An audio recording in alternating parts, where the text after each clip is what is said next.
Assalamualaikum warahmatullahi wabarakatuh. Berjumpa kembali dengan saya tentunya di cerita horor. Bagaimana kabar kalian? Semoga baik-baik saja ya, dan dijauhkan dari berbagai mara bahaya. Amin. Nah, bagi kalian yang belum subscribe, silahkan subscribe terlebih dahulu supaya tidak ketinggalan cerita-cerita seram selanjutnya. Nah, di video kali ini saya akan membawakan cerita. Sebelum mulai ceritanya, seperti biasa, di dalam cerita ini semua nama dan tempat disamarkan demi menjaga privasi. Langsung saja, seperti apa ceritanya? Simak video ini sampai habis. Daripada penasaran, tak usah kelamaan lagi, kita masuk ke ceritanya.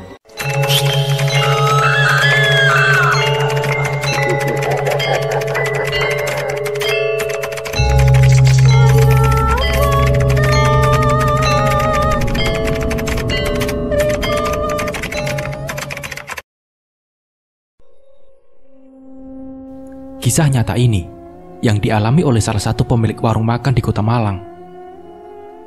Pagi itu, suasana Malang lumayan cerah, namun tidak secerah hati Panji. Dia miris melihat warung bebeknya semakin hari semakin sepi. Anehnya, warung lalapan di depan warungnya ramai sekali. Bahkan sampai tengah malam pun banyak yang datang untuk makan di sana. Dalam hatinya, hanya bisa berkata dalam batin, kok bisa seramai itu? Padahal bumbu bebek miliknya itu sungguh sangat melimpah dan juga sangat gak enak. Mengapa warung yang sekecil itu dan cuma menjual ayam crispy dengan sambal yang jauh sekali dari kata enak, menurutnya bisa selaris itu? Wajah Panji mulai sebal melihat keramaian di warung itu. Sudah pukul 11 siang, namun belum juga satu pembeli yang masuk ke dalam warungnya. Malam pun tiba. Dia menutup warungnya dan menyimpan sisa bebeknya ke dalam lemari pendingin. Hanya bisa mendengus dan berpikir bagaimana caranya agar besok warungnya bisa ramai dari pagi sampai habis. Saat Panji memutuskan untuk pulang, terlintas di pikirannya bahwa dia ingin ngopi dahulu di salah satu kafe tempat orang-orang seusianya nongkrong. Akhirnya, setelah menyalakan sepeda motornya, dia tancap gas ke tempat tersebut. Di sana, sudah banyak orang yang duduk dan tertawa sana-sini. Namun saat itu, entah perasaan sendiri masih terus muncul dalam hatinya. Kemudian salah satu temannya memanggilnya dari kejauhan. "Ji, Panji, sini," ucap Lintang temannya. Panji seketika menoleh dan kemudian mendekati teman-temannya yang duduk di meja pojok. Lintang yang melihat wajah Panji sudah sangat amat lesu, hanya bisa menghiburnya dengan candaan demi candaan kepadanya. "Kenapa sih kamu ini? Yang gembira gitu loh. Kumpul sama temannya kok seperti orang habis ditagih hutang banyak," ucap Lintang. Panji kemudian tertawa, namun sebentar. Setelah itu, dia pun cemberut lagi dan memasang muka berat dan lesu kepada teman-temannya. "Capek aku. Masa tiap hari warung sepi terus? Nggak balik modal. Karyawan tetap gajian tiap bulan," ucap Panji. Lintang dan kawan-kawannya yang mendengar ucapan Panji itu sontak berkata, "Kurang jos dukunya," ucap teman-temannya. Panji yang mendengar perkataan temannya itu kemudian menyipitkan mata. Dalam pikirannya, mengapa seorang pengusaha harus percaya dengan dukun? Toh ayah ibunya juga sudah datang ke orang sakti, katanya. Namun tidak ada hasil. Warungnya masih saja sepi dan kalah saing dengan warung lalapan ayam di seberang warungnya. Lintang kemudian menepuk pundak Panji dan berkata, "Kamu itu, Ji, harus punya pegangan. Mana ada zaman sekarang pengusaha kayak gitu bisa sukses dengan gampang. Paling juga pegangannya kuat," ucap Lintang. Panji masih penasaran entah apa yang sebenarnya yang Lintang katakan. Karena selama ini ayah ibunya yang sering datang ke orang pintar dan pulang membawa sebotol air putih untuk disiram di depan warung dia jualan. "Ini cuma saran saja ya, Ji. Gimana kalau kamu nyari pegangan?" ucap Lintang. Panji semakin tidak mengerti apa yang sedang Lintang bicarakan. Pegangan apa yang dia maksud? Sholat juga sudah 5 waktu, tapi batin masih dihantam cobaan lewat usaha ini setiap hari. Hanya beban pikiran yang sungguh luar biasa tidak kuat dia rasakan setiap melihat warungnya sepi. Otak seperti hening di luar, namun ramai sekali di dalam. Pegangan apa yang kamu maksud, Tang? Yang jelas kalau kamu ngomong, ucap Panji. Lintang kemudian mendekati Panji dan sedikit berbisik. Kamu ikut saja pesugihan, biar warungmu ramai, ucap Lintang. Panji yang saat itu kaget mendengar perkataan Lintang hanya bisa melotot dan memukul pundak temannya. Ngawur kamu, Tang, ucap Panji. Lintang hanya tersenyum dan kemudian menatap serius wajah Panji. Aku serius, aku sudah hafal dengan gaya usaha jualan kayak begitu. Sudahlah, pengalaman dari bapakku, ucap Lintang. Panji yang saat itu ragu akan ucapan Lintang hanya bisa terdiam. Baginya, ucapan itu hanya menambah beban pikirannya. Panji pun pulang ke rumah. Dia menjatuhkan tubuhnya ke kasur. Nampak tangannya memegang dahi yang sudah panas dengan pikiran yang sudah amat banyak di kepalanya. Belum lagi, uang yang dia pegang cukup untuk membayar cicilan bank bulan depan. Bagaimanapun, dia harus memutar pikiran agar usaha warung bebeknya bisa laris dan memikat hati pembeli besok. Namun kenyataannya, hari ini lain dengan rencananya. Tak ada satupun yang membeli bebek goreng di warungnya. Akhirnya, karena ucapan Lintang tadi merasa cukup membuat perhatian Panji, Panji segera membuka laptop dan melihat tentang pesugihan pada warung makan lainnya. Hingga dia langsung membuka mesin pencarian dan membuka satu persatu informasi yang menjelaskan tentang cara kerja pesugihan ini. Memang semua informasi yang dia baca saat itu masih ada kaitannya tentang ritual pesugihan dengan pemilik usaha warung, meskipun itu tidak pada semua warung yang memakainya. Setelah itu, dia menutup laptopnya dan kemudian keluar kamar. Kemudian dia mendekati sang bapak dan ibu yang sedang duduk nyaman di depan TV bersama kedua adiknya. Panji dengan pelan ingin mengajak sang bapak ngobrol. Pak, Panji mau tanya sesuatu ke bapak, ucap Panji. Bapaknya kemudian menoleh ke arah Panji dan tersenyum. Ada apa, Leh? Cerita ke bapak, ucap bapaknya. Pak, orang yang melihara pesugihan di warung itu ada toh? Tanya Panji. Kemudian sang ayah melihat Panji dengan tatapan yang curiga. Apa, Pak? Apa? Panji cuma tanya. Soalnya warung depan Panji jualan itu ramai terus. Padahal juga makanannya kalah jauh sama punya Panji loh, Pak. Heran Panji, ucap Panji. Bapaknya yang mendengar perkataan anaknya itu langsung menoleh dan mengatur posisi ke arah Panji. Itu sudah rezeki mereka. Kalau warungmu tidak seramai mereka, ya sudah. Berarti rezekimu cukup hanya sekian, jelas sang bapak. Merasa sang bapak hanya akan menyeramainya saja dan sang ibu tidak akan merespon dengan baik juga.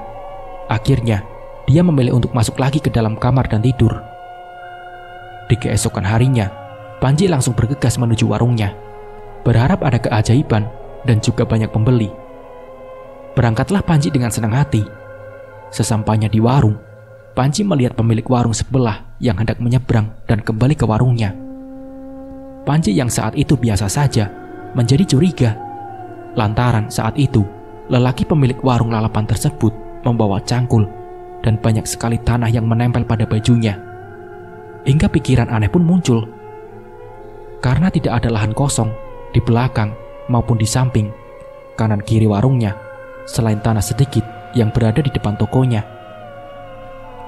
Panji segera memarkirkan sepeda motornya dan melihat apa yang terjadi. Pandangan lelaki pemilik warung lalapan ayam tersebut sangat sinis kepadanya. Bahkan Panji melihatnya sampai masuk warung. Panji melihat sekitar dan menengok ke kanan dan ke kiri. Tidak ada bekas galian tanah di sekitar situ. Entah apa hanya pikirannya yang sangat jelek, sehingga membuat pikiran tidak nyaman muncul dalam otaknya. Karena dirasa aman, maka Panji segera membuka warung makan bebek miliknya. Kemudian, hal yang aneh terjadi kembali. Tidak terlihat satupun yang membeli ataupun pelanggan yang menghampiri warung makan miliknya. Masih seperti kemarin, sepi sampai malam. Karena kesal dan merasa ada yang aneh, Panji kemudian mengambil handphone dan menghubungi sebuah nomor yang mana itu adalah nomor Lintang. Sudah meledak otak kuntang. Bagaimana ini caranya biar warungku ramai? aku bakal lakuin apapun, ucap Panji kesal. Lintang yang melihat temannya sudah putus asa dan tidak kuat untuk berpikir kembali, hanya bisa menepuk pundak temannya. Bagaimana saranku kemarin, Ji? Ucap Lintang. Panji dengan wajah yang serius dan tanpa basa-basi mengangguk kepada Lintang, yang mana sarannya disetujui oleh Panji. Keesokan harinya, Lintang dan Panji sudah menjadwalkan janji untuk berkunjung ke salah satu tempat di daerah Gunung Kawi, tempat di mana Panji akan melaksanakan sebuah pesugihan untuk kesuksesan warungnya. Setelah mereka bertemu, akhirnya mereka berdua berangkat ke tempat yang diberitahu oleh Lintang. Di dalam perjalanan, Panji merasa ada sesuatu yang ragu ia lakukan. Entah itu perbuatannya sudah benar-benar akan dia lakukan atau tidak. Keraguan besar selalu muncul sepanjang perjalanan. Namun karena tekad dia dan juga pikiran yang sudah amburadul saat ini, akhirnya dia memantapkan hati untuk melakukan ritual pesugihan tersebut. Sesampainya di tempat yang sangat amat sunyi sekali dan terlihat ada sebuah bangunan yang berbau kerajaan, muncullah seorang pria, yaitu Mbah Priok, yang menghampiri mereka dan mendekatkan langkah kakinya ke arah mereka memarkirkan motor. Lintang segera menghampiri Mbah Priok, disusul oleh Panji yang kemudian mencium tangan Mbah Priok. "Ini toh yang kamu ceritakan tempo hari, Le?" tanya Mbah Priok. Lintang dengan tersenyum melihat Mbah Priok dan mengangguk. Hingga akhirnya mereka berdua disuruh masuk oleh Mbah Priok ke dalam. "Apa yang kamu inginkan, Le?" tanya Mbah Priok. Panji yang saat itu kemudian gugup, seperti ada rasa takut yang mendalam dalam hatinya. Namun dia tidak bisa melakukan apapun karena keadaan. "Begini, Mbah, mungkin Lintang sudah bercerita sedikit tentang masalah saya. Warung saya itu sepi pembeli, Mbah. Hampir 1 bulan begini, Mbah. Jadi saya juga hilang akal mau melakukan apa lagi. Jadi Lintang menyarankan untuk datang ke sini, Mbah," jelas Panji. Lintang saat itu tidak banyak berkata dan lebih memilih menunduk. Mbah Priok yang paham akan tujuan Panji kemudian menjelaskan sesuatu yang harus dia lakukan agar usaha miliknya bisa ramai dan juga bisa bersaing dengan warung-warung makan lainnya. Mbah Priok menjelaskan bahwa Panji harus menginap di sini selama 5 hari. Kemudian pada acara inti, dia harus melakukan tapa berata, di mana Panji harus menyepi dan bertapa di salah satu tempat di sana selama 1 hari 1 malam. Dirasa persyaratannya tidak begitu berat, akhirnya Panji menyanggupi hal tersebut. Satu persatu rangkaian acara tersebut dilakukannya, hingga sampai pada waktu di mana Panji harus melakukan tapa berata. Panji dibawa ke tempat yang jauh dari kediaman Mbah Priok. Di sana, Panji harus bertelanjang dada. Selama bertapa, Panji dilarang untuk membuka mata, mulai awal bertapa sampai batas waktu yang ditentukan. Namun, hal itu tetap disanggupi oleh Panji. Sampailah Mbah Priok membawa Panji ke tempat untuk menyepi. "Ingat kata Mbah ya, jangan sekali membuka mata sampai besok pagi. Kamu sekarang duduk di sana," ucap Mbah Priok. Panji mendengarkan perkataan Mbah Priok dan kemudian duduk di salah satu batu yang memang terlihat seperti batu untuk bertapa dari zaman dulu. Panji akhirnya duduk dan mulai bertapa. Mbah Priok kemudian meninggalkan Panji seorang diri di sana. Sebelum memejamkan matanya, tiba-tiba terdapat sebuah daun dan buah jatuh secara bersamaan dan menghantam kakinya. Panji hanya mengambil dan menyisihkan daun dan buah itu. Kemudian mulai memejamkan mata. Malam pun datang dan Panji mulai merasa kedinginan. Terdengar suara langkah kaki yang mendekati dirinya. Karena larangan membuka mata, akhirnya Panji hanya mendengarkan apa yang terjadi di sekitarnya saat itu. Langkah kaki itu kemudian terdengar berhenti di depan Panji bersila. Kemudian sesuatu yang mengerikan terjadi. Terasa sangat menjijikan menurut Panji, lantaran ada sesuatu yang mendekat dan berlendir menyentuh hidung Panji saat itu. Seperti sebuah lidah yang sangat panjang dan baunya sangat anyir sekali. Dalam hatinya, hanya ingin sekali malam ini berlalu tanpa dirinya diganggu oleh sesuatu di sini. Setelah sesuatu yang tak tahu persis bergerak di sekitar hidungnya, tiba-tiba suara langkah kaki itu berjalan pergi dan menjauhi Panji. Rasa lega dalam hatinya muncul. Akhirnya sesuatu itu pergi. Tapi tidak lama lagi, terdengar suara desis yang sangat panjang sekali sedang berkeliling pada tempatnya bertapa. Perasaan aneh mulai menyelimuti hatinya kembali. Kali ini, rasa takut itu beda dengan yang tadi. Kali ini sungguh Panji mulai gemetar dan ketakutan yang sangat besar. Namun Panji hanya bisa terdiam dan berkonsentrasi untuk menyelesaikan tapa berata tersebut, hingga Panji sukses melakukannya. Mbah Priok yang sudah berdiri di depannya kemudian berkata, "Sudah, buka matamu. Kamu sudah berhasil. Sekarang waktunya pulang," ucap Mbah Priok. Akhirnya, setelah selesai melakukan hal tersebut, Panji dan Lintang pulang. Panji melihat sebuah benda yang dibeli oleh Mbah Priok. Sesuatu yang dibungkus oleh daun dewan daru. Daun itu sama persis dengan daun yang jatuh menimpanya, yang hendak melakukan tapa berata kemarin. Setibanya di rumah, bapak dan ibu Panji melihat anaknya sedikit aneh, cenderung diam dan tidak mengucap salam saat masuk ke dalam rumah. Panji yang baru masuk ke dalam kamar langsung bergegas pergi kembali tanpa perkataan apa-apa. Dia berjalan begitu saja melewati bapak ibunya. Ternyata Panji pergi ke warungnya dan memulai membuka warung dengan suasana yang berbeda. Benda yang diberi Mbah Priok diletakkannya di tempat yang disarankan oleh Mbah Priok. Memang, keadaan yang awalnya mustahil menjadi nyata di depan matanya. Seketika, warung yang awalnya sepi menjadi ramai. Hal itu terjadi selama berbulan-bulan dan setiap hari. Sampai Panji kewalahan melayani pembeli yang datang silih berganti. Hingga suatu ketika, terdapat satu keluarga yang hendak makan di warungnya. Keluarga tersebut memiliki anak kecil yang masih berusia 4 tahun. Dengan semangat, Panji melayani mereka. Namun wajah sang anak tersebut seketika berubah dan menjerit ketakutan. Papa, kakak, itu wajahnya nakutin," ucap anak kecil tersebut. Kemudian merasa aneh dan juga tidak nyaman. Sang pembeli kemudian membatalkan niat untuk makan di sana. Saat itulah ada perasaan aneh yang menyelimuti hati Panji. Keesokan harinya, tidak seperti biasanya, pembeli agak senggang. Bahkan langganan yang datang setiap hari tidak nampak batang hidungnya sama sekali. Hingga terdengar rumor bahwa warung Panji melakukan pesugihan genderuwo dan lain sebagainya. Hal itu membuat hati Panji kesal dan juga tidak terima dikatakan seperti itu. Ketika terdapat pembeli yang dari jauhan terlihat berbisik-bisik, Panji langsung mendatanginya dan memarahi mereka. Hingga akhirnya mereka takut dan kemudian pergi. Entah mengapa, rasa marah setiap hari semakin besar muncul dalam pikirannya.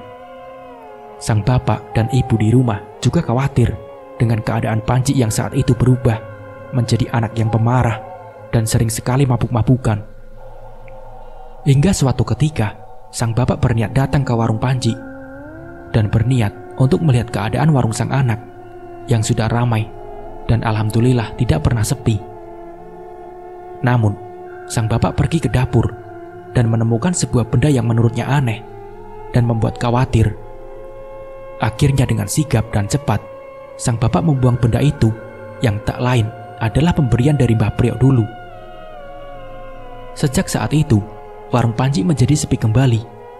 Pembeli datang hanya 1-3 orang yang datang ke sana. Dirasa ada yang aneh. Kemudian Panji melihat pemberian dari Mbah Priok yang dia taruh di salah satu sudut warungnya. Bukan main marahnya, Panji melihat benda itu tidak ada, dan amarah yang besar muncul dan membuatnya menjadi tak terkendali. Pegawai yang melihat seperti orang kesetanan tersebut langsung menghubungi orang tuanya. Kondisi Panji saat itu sudah tidak terkendali, dan dia seperti manusia yang kerasukan jin. Lidahnya keluar seperti gaya lidah ular. Matanya yang tenang menjadi merah dan penuh sekali dengan kemarahan. Akhirnya, sang bapak datang dengan membawa seorang ustadz untuk menolong sang anak. Rupanya, sosok jin ular yang sedang merasuki tubuhnya saat ini. Jin tersebut tidak mau keluar sebelum ada tumbal yang dipakai sebagai jaminan untuk Panji kembali ke keadaan semula. Namun, ustadz dan semuanya berusaha untuk tidak mengikuti kemauan jin ular tersebut. Dengan sekuat tenaga, mereka semua menolong Panji agar kembali sadar dan kemudian berhasil. Setelah sadar, hal di luar logika terjadi. Panji yang saat itu tersadar menjadi tidak bisa bicara.